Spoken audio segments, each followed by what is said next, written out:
Patel, back to the Bible. Jika kita tidak percaya kepada kebenaran Tuhan yang menyelamatkan manusia, berarti kita percaya kepada dusta iblis yang menyesatkan dan membawa kepada kebinasaan yang kekal. Gereja tanpa persembahan. Benarkah demikian? Apakah sesuai dengan firman Tuhan? Gereja dibangun atas dasar Kristus yang telah menyatakan kasih-Nya dan mengorbankan dirinya untuk semua manusia. Dia sudah bayar harganya lunas. Dia sudah melakukan tugasnya. Cerdaslah dalam beriman dan temukan kebenarannya. Yang pertama, gereja yang tidak dibangun berdasarkan firman Tuhan pasti akan salah di dalam ajarannya. Jika gereja tidak mengajarkan jemaat untuk memberi, jelas tidak dibangun atas dasar firman Tuhan. Ya, memang gereja dibangun atas dasar Kristus, tetapi Kristus juga mengajarkan untuk jemaat memberi. Yang kedua, gereja yang mengadakan persembahan jangan disalahartikan. Gereja itu bukan berarti minta uang kepada jemaat. Memang tidak dibenarkan jika gereja meminta uang kepada jemaat, karena Tuhanlah yang mempunyai pekerjaan dan kepala gereja. Yang ketiga, bagaimana jemaat memberikan atas dasar ketaatan jika gereja atau hamba Tuhan tidak mengajarkan memberi kepada Tuhan. Yang keempat, memberi adalah bagian dari ibadah, itu betul. Jangan datang kepada Tuhan dengan tangan hampa.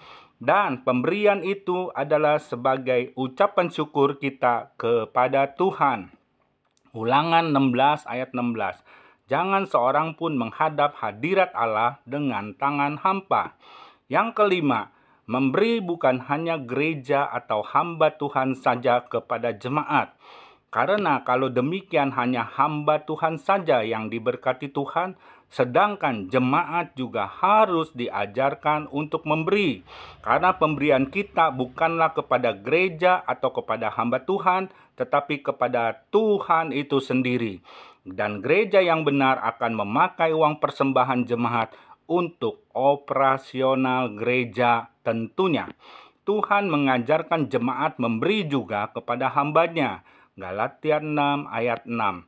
Dan baiklah dia yang menerima pengajaran dalam firman, membagi segala sesuatu yang ada padanya dengan orang yang memberikan pengajaran itu. Yang keenam, baguslah jika seorang hamba Tuhan mempunyai hati untuk memberi, karena ada kemurahan hati. Dan menurut Alkitab, pemberian yang Tuhan berkenan adalah pemberian hidup kita kepada Tuhan, lebih daripada uang kita. Roma 12 ayat 1. Persembahkanlah tubuhmu sebagai persembahan yang hidup, kudus, dan yang berkenan. Itu ibadah yang sejati. Yang ketujuh, siapa bilang jika jemaat memberi persembahan kepada Tuhan dan gereja atau hamba Tuhan yang tidak memberi kepada jemaatnya? Jadi jangan sembarangan berkata-kata apalagi sebagai pemberita kebenaran. Memberi waktu untuk berdoa buat jemaat, melayani jemaat, mempersiapkan firman Tuhan, mengatur ibadah gereja, membantu yang kekurangan, pelayanan kasih, diakonia, atau yang membutuhkan pertolongan, kadang-kadang dari uang pribadi dari hamba Tuhan atau dari kas gereja, mengunjungi gereja. Apakah itu semua bukan pemberian kepada jemaat?